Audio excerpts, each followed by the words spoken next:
Have you ever wondered how the world's biggest companies make decisions in an era where the only constant is change? Well, today we're going to pull back the curtain on the art of science and decision making with today's guest, Dhiraj Rajaram, and he's the visionary founder of Mu Sigma, the first unicorn startup from India that is revolutionising how Fortune 500 companies solve complex problems. And my guest's journey is not just about building a successful company. It's about fostering a culture where learning trumps knowing.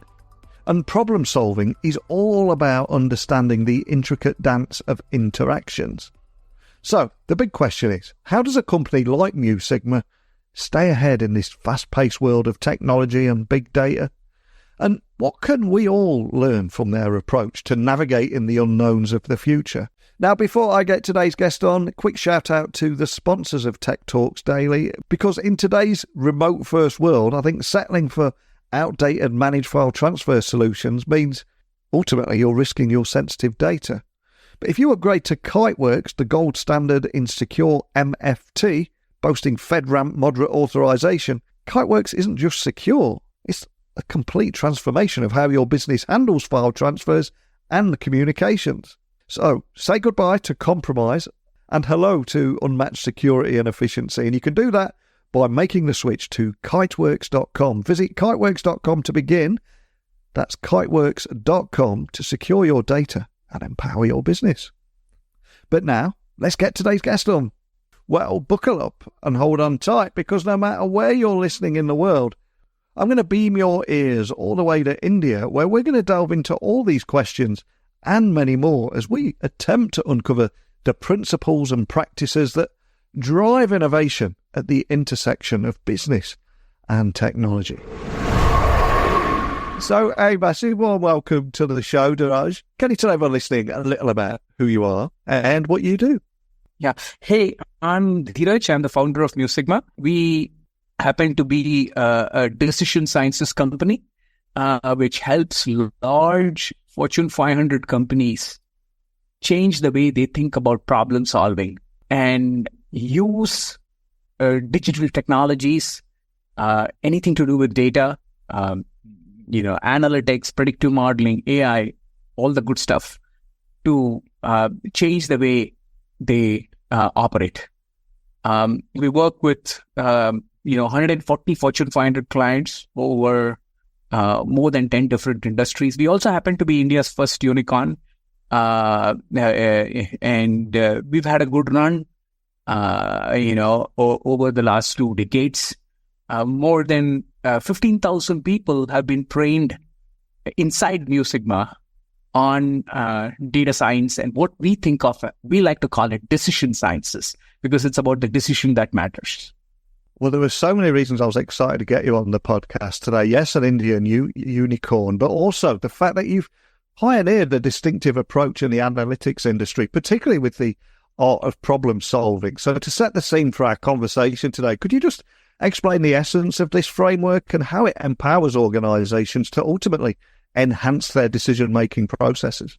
See, everything in life starts off as art because is a means of expression, and when it becomes explainable, it becomes science.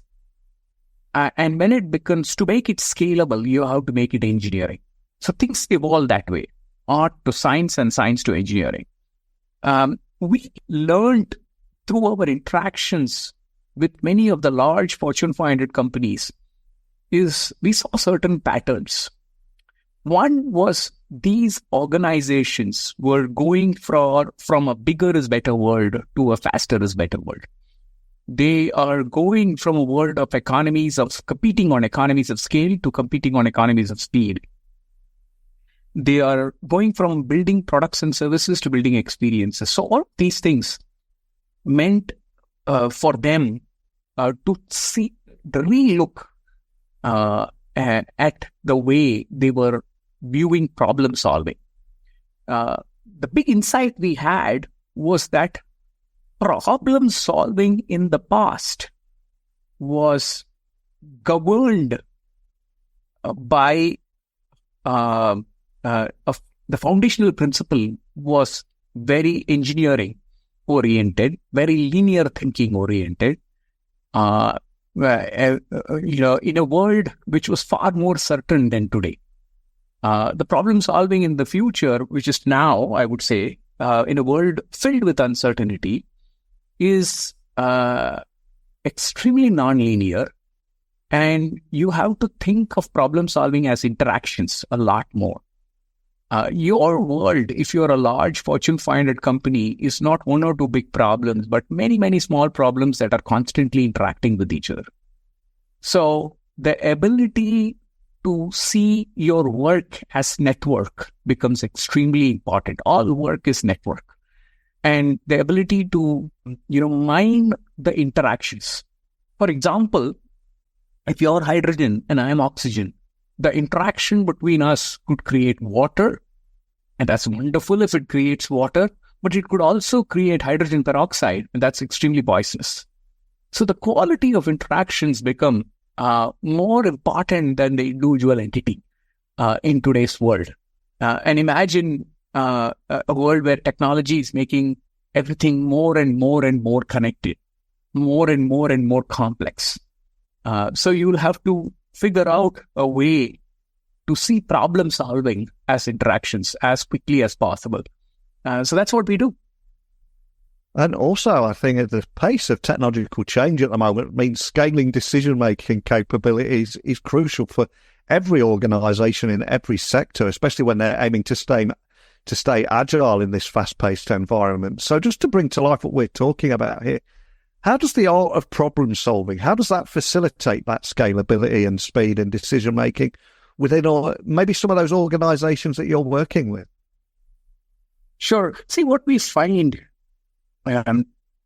is technology quotient of an organization can only become lower and lower and lower. That's a natural law. What do I mean by technology quotient? The technology that you understand divided by the total technology.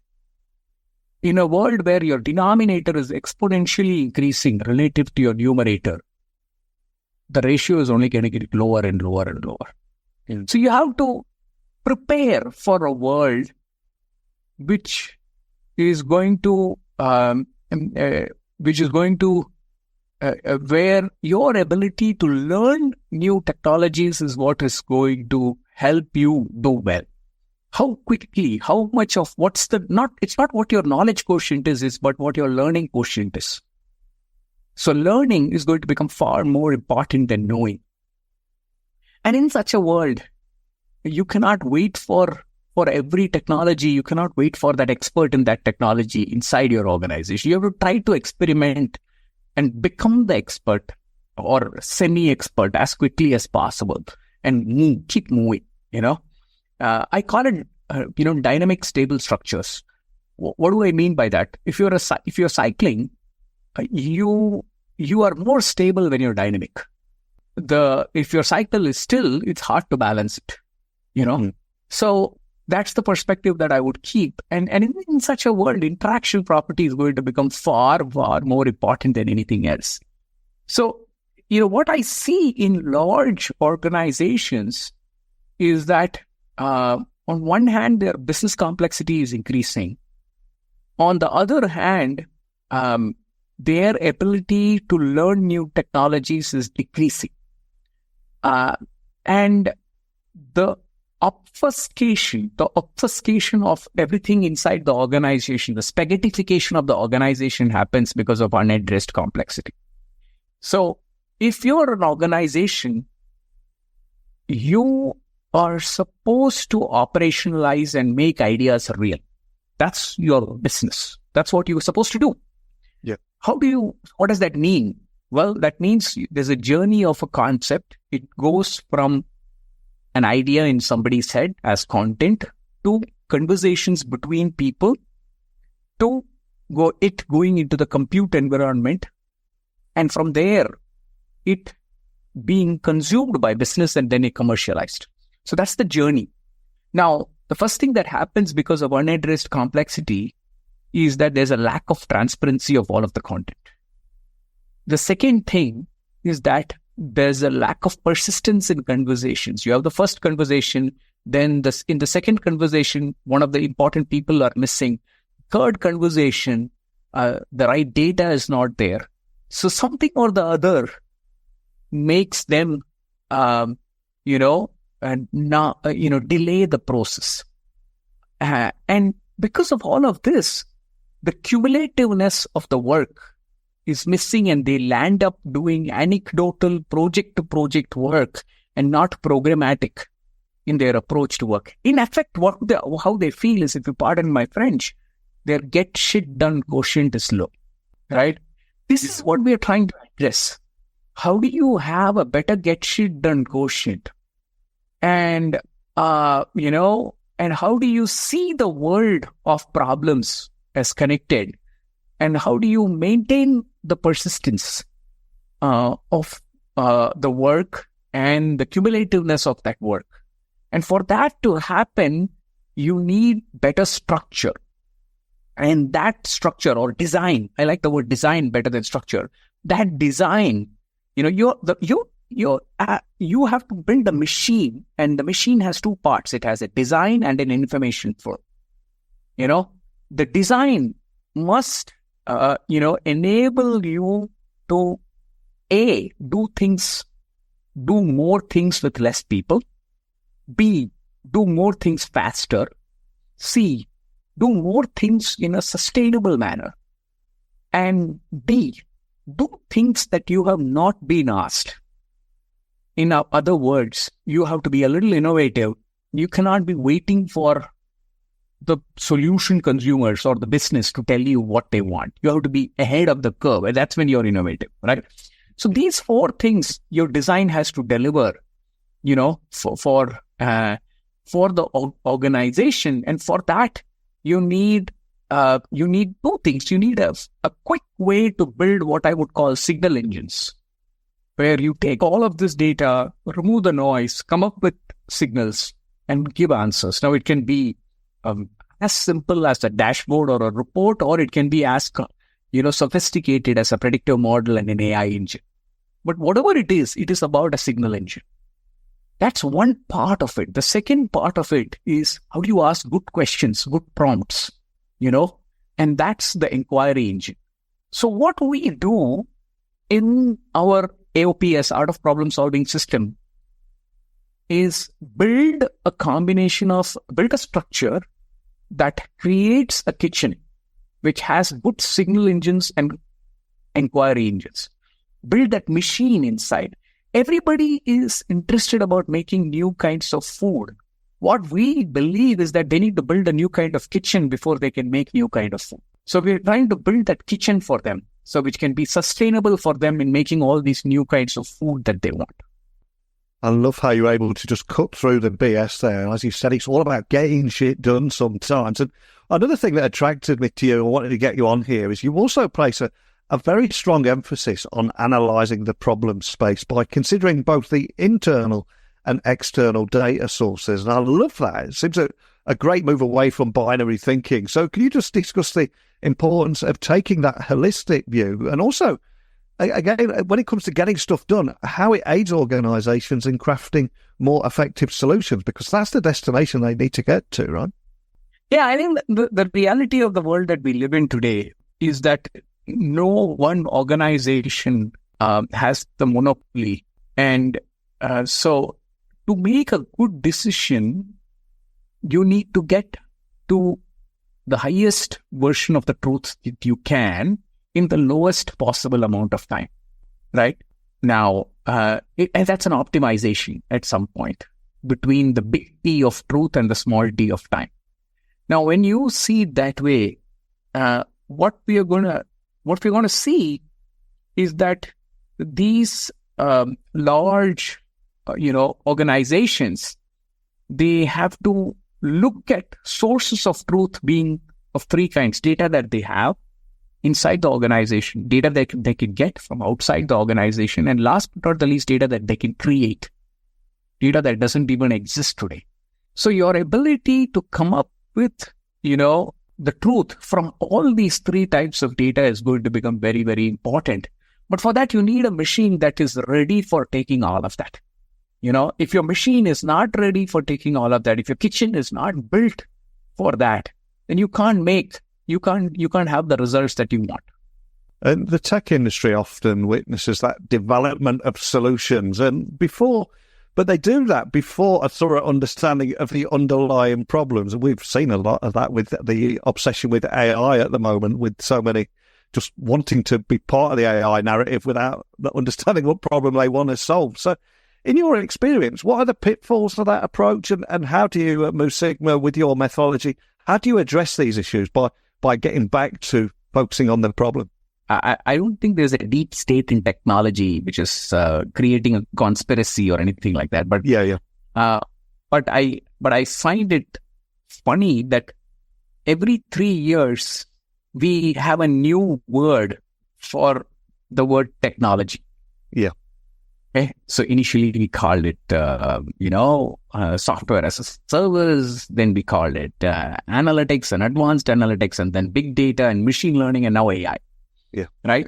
So we seem to, there's always a new actor in town who's the most important thing. So we find that quite, we've been through many of those things right now. Yeah. So I'm not undermining, the advancements in technology here. But what I find is that I think what we have is a lot of technology in search of use cases. There is scarcity in use cases and abundance of technology. So you have a lot of hammers who are looking at everything and saying, that's a nail, that's a nail, that's a nail. That's what I say.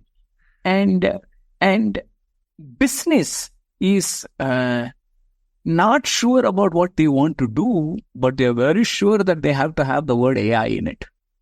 So that's a very dangerous situation to be in. If I were a CIO or a CTO, I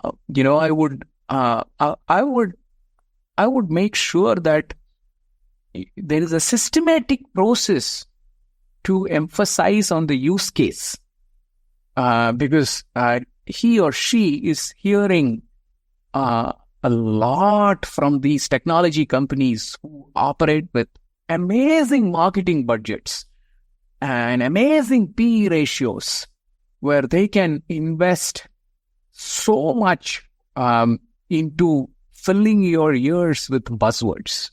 Yeah. So your ability to create a noise cancelling filter,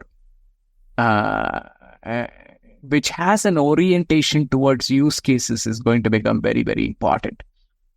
So I feel, that's something, I think this really smart CIOs and CTOs will figure out a way to cut through the noise and put more of an emphasis on use cases, and realize that impact happens at the use case, which means the business problem interacts with the technology solution. And it's at the point of interaction. The music is made at the point of that interaction. The clap happens, at the point of interaction. And if those two hands don't meet well, you don't have that clap. It's an emergent feature. So that's going to be the differentiating factor for success of the CIOs of the future and the CTOs of the future, who are going to be prepared for a world of algorithms.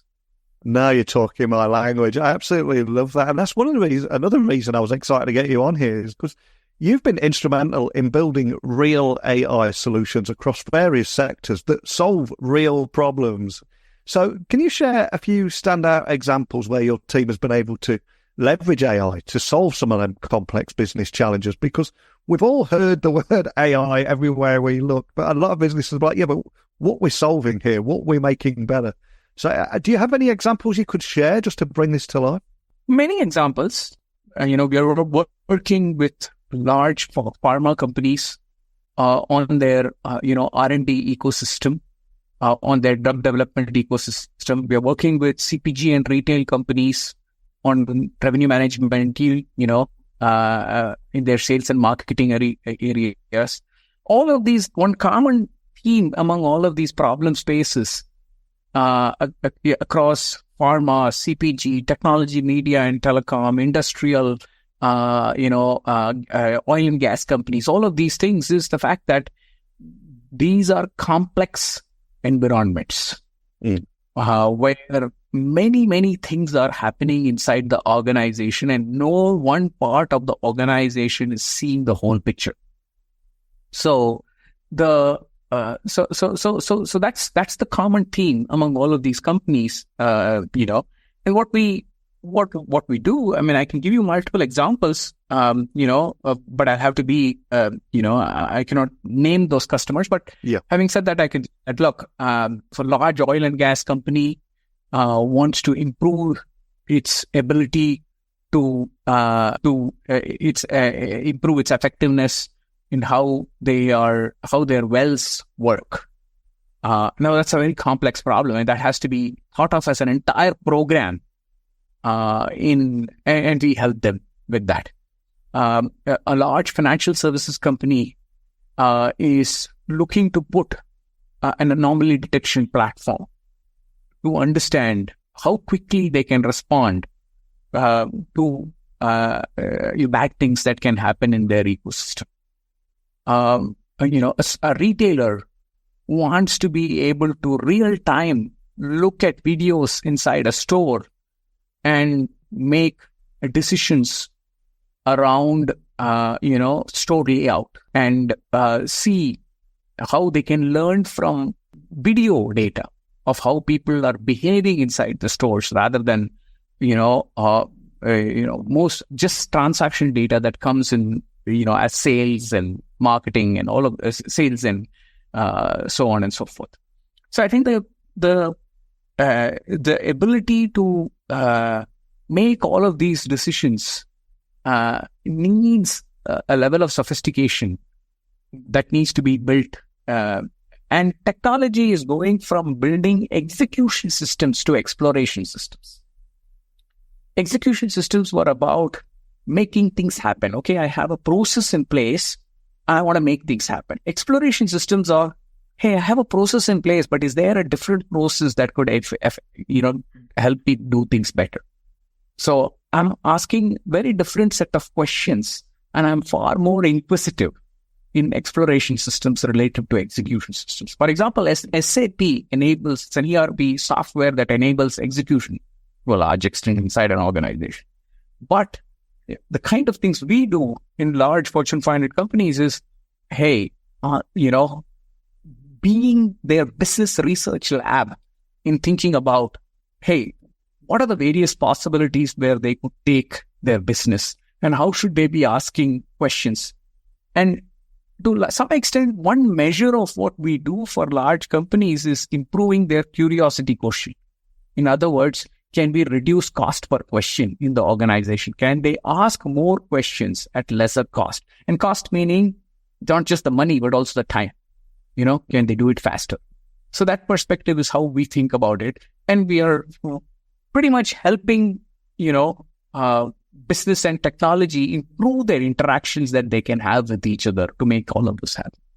As you said a few moments ago, we've all been on somewhat of a journey. And it seems like every few years there's a different sheriff in town. The next big thing, remember the metaverse a few years ago, if you remember that, which seems to have fallen out of favour now. And given your background in management consulting and the establishment of Move Sigma as a category-defining firm, you've seen a lot of things, you've seen a lot of changes, but what key lessons have you learned about driving innovation, driving value through data analytics? Has that much changed when you are doing those things, or do you still keep to those core principles? What have you learned? The core values with which we operate, we've been able to,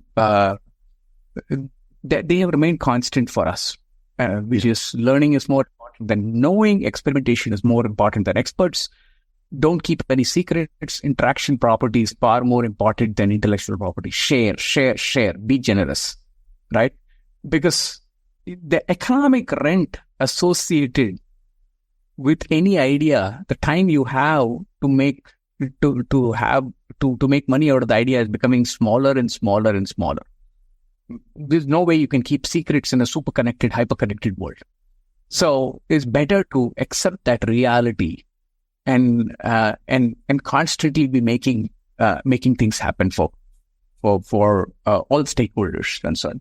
So that's the core philosophy. That's not changed. But having said that, because learning is more important than knowing, that on a day-to-day basis, the tools that you use are changing faster and faster and faster. The methods that we are doing things are also changing faster. The number of new things that are new actors who are coming in. Initially, it used to be about just technology and business. Then math came in. Then behavioral finance and behavioral economics came in, and then design thinking came in. So now you have concepts from other industries coming in. So the number of players, who come into the game is increasing, which means that you have to accommodate newer ways of thinking and be a little bit more flexible than before. And most organizations, get stuck in their ways very, very quickly. And the ability to get unstuck is hard. And especially if you're bigger, it's the problem is exacerbated even more. I'm glad you mentioned there so many companies getting stuck in their ways, because when I was doing a little research on Mu Sigma, one of the things that really, really stood out for me is how you're renowned for having a vibrant, youthful workforce, with a significant portion of your employees being trained through the Mu Sigma University. So can you tell me more about this and how this unique educational approach ultimately contributes to your company's success and innovation capacity? It feels incredibly refreshing. Sure. See, we believe that, the wisdom of age has to be complemented with a lot of energy that young people bring to the table. That's how we make something good happen. But we also understood the fact that the kind of talent we need in this new world, the preparatory environments in the world, the colleges are not making those kind of people. We realized, therefore, that building talent was going to be important for the category, not just the company, but for the category. So we kind of had to take the natural responsibility as the category building company to build talent. So the first thing that we did was we kind of saw this as an opportunity to lead the way. And we basically had a solid recruiting program in place where we checked for both left-brained and right-brain thinking. So we would have an aptitude test, and then we would put them through a group discussion where they are encouraged to take opposite points of views and dialogue and debate and all of those things. We then get them to do a video synthesis test, which is they look at a video of 7 to 10 minutes and they have to write down the synthesis of it in a small piece of paper, which is a little bit bigger than your business card. And last but not the least, a fit interview, which checks mostly for growth mindset and curiosity. Once we recruit these kind of people, we put them through a training ecosystem, which starts with the basics of structured thinking and design thinking and storyboarding and communication with clarity to the core of hard skills, be it programming, applied math, statistics, econometrics, operations research, AI, all of those kind of things. And the last thing we do is how do you land the plane, on the ship? Yeah. Because it's not like you're landing the plane on an infinite, runway. You have a ship and you have to be able to land the plane on a business use case. So the ability to be practical and not get carried away by just the passion for technology is going to be important. So that means the purpose, has to interact with the passion. The passion of the practitioner has to interact with the purpose of a person who wants outcomes and business thinking. So those two things you have to have a harmony operator between the passion and purpose.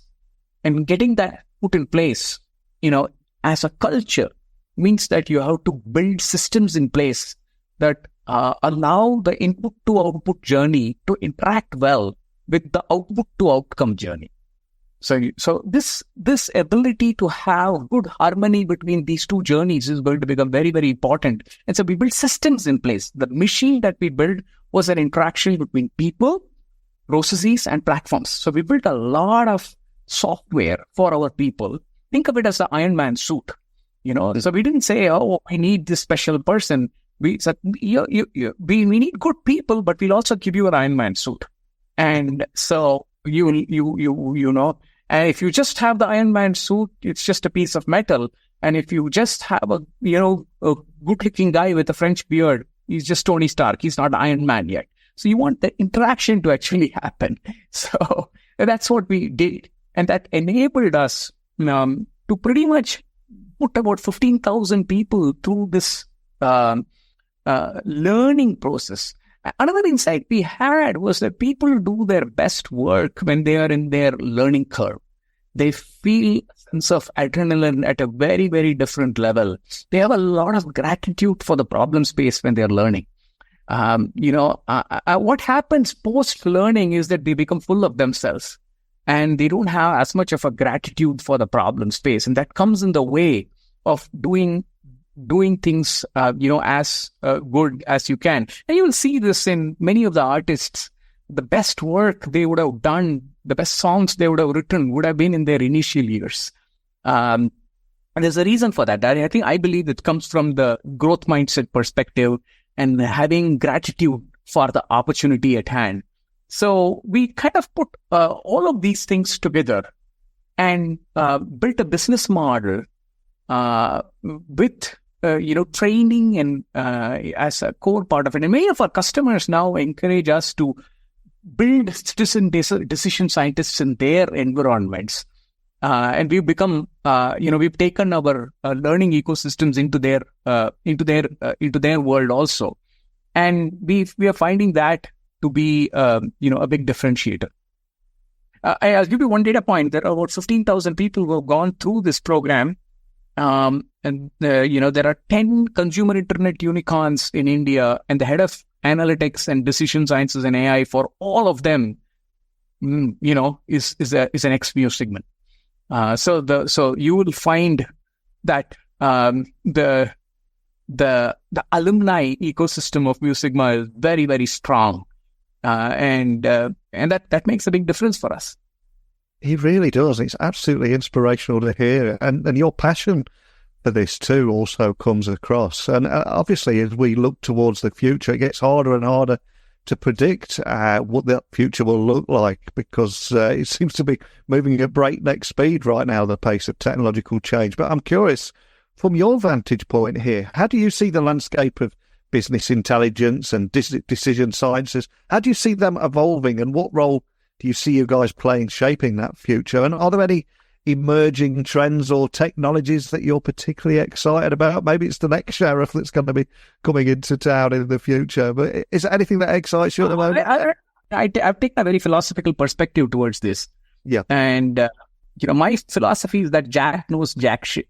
I think the world of unknown, the world of unknown is only going to get increased. That's a law of physics. Yeah. And it's, and having a realistic perspective towards that will encourages me to not be so, say that this is the landscape that's going to be there.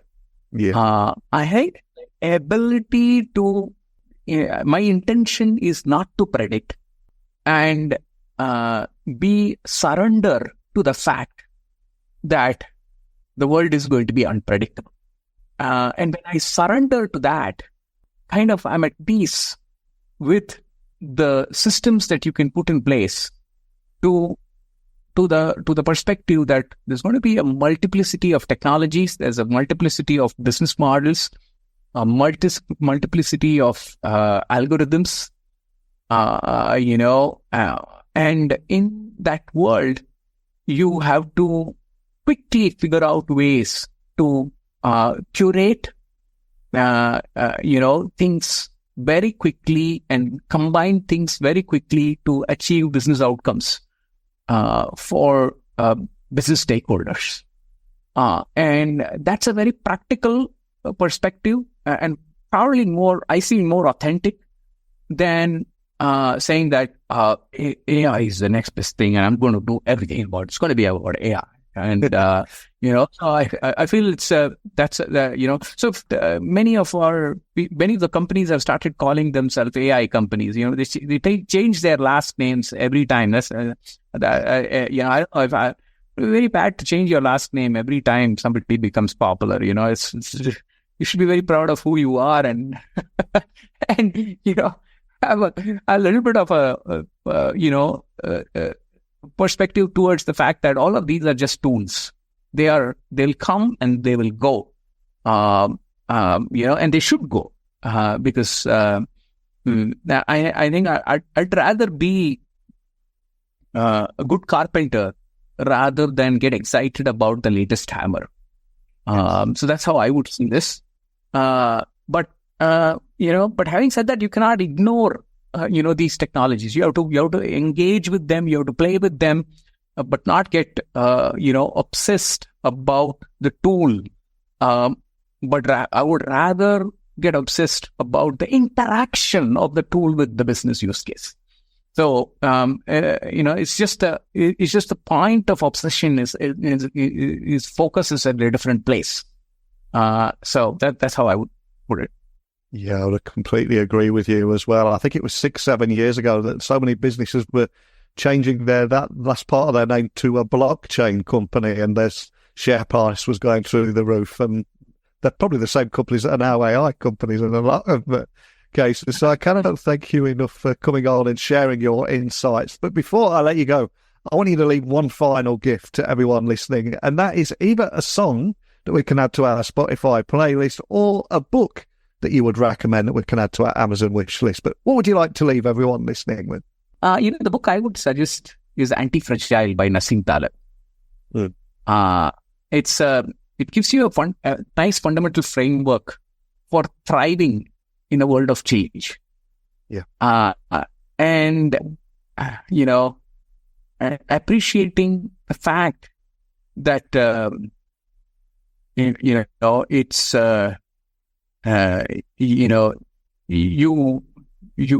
what does it mean to deal with the stress factors associated with the change, and not just look for resilience, but look to do more than resilience. So you have to thrive rather than just the goal cannot be to not break because of change, but the goal has to be better because of change. And that's what Anti-Fragile actually talks about. It's a great book. And I think the fundamental principles from that actually apply very, very well to a world of changing technologies and thriving despite in a world of changing technologies.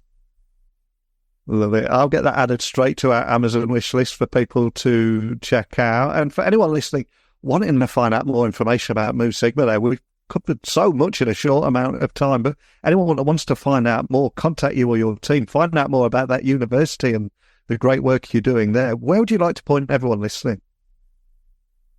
I think, it's www.mu-sigma.com. Awesome. I'll get that link added to the show notes so people can find that and even contact your team nice and easily too. And as I said, we covered so much there, from analysing the problem space, the problems with building technology before you fully understand the problem that the tech aims to solve. We could talk about this stuff for hours, but just a big thank you for taking the time out of your day to sit down and share your story and your insights. Thank you so much. Thanks, Neil, for having me. I think in my conversation with Dhiraj today, we ventured into the heart of problem solving, exploring how Mu Sigma's unique perspective on interactions rather than isolated entities is actually paving the way for breakthroughs in decision sciences. From the importance of adapting to new technologies without getting lost in trends, to fostering a culture of learning and curiosity. Dhiraj was able to share his insights that challenge the conventional wisdom of the business world. And as we reflect on the role of AI in solving real-world challenges and the future of decision-making, for me, it becomes clear that the path forward is both complex and exhilarating. And I could have chatted to him for another hour. We're talking about so many different things outside of technology and business, from politics to global politics and beyond. And from this moment on, I'm going to call him my spirit animal. I'm convinced that we are all connected, no matter where you're listening in the world. There is a spiritual side of me that just believes that we're all connected. So a big thank you to Dhiraj for being a real breath of fresh air today. But over to you. What are your thoughts on integrating these approaches into your own problem-solving practices? How can we apply the lessons from Mu Sigma to navigate the complexities of our own increasingly interconnected business, life and world? This is where I ask you to share your thoughts with me. Let's continue this conversation on leveraging technology to make better decisions in both business and life. So email me now, techblogwriter@outlook.com, Twitter, LinkedIn, Instagram, just @NeilC.Hughes. I'd love to hear your thoughts on everything we discussed today. But that is it for today's episode. I'll be back again tomorrow with another conversation on a different topic. Hopefully you'll join me again then, but until next time, don't be a stranger.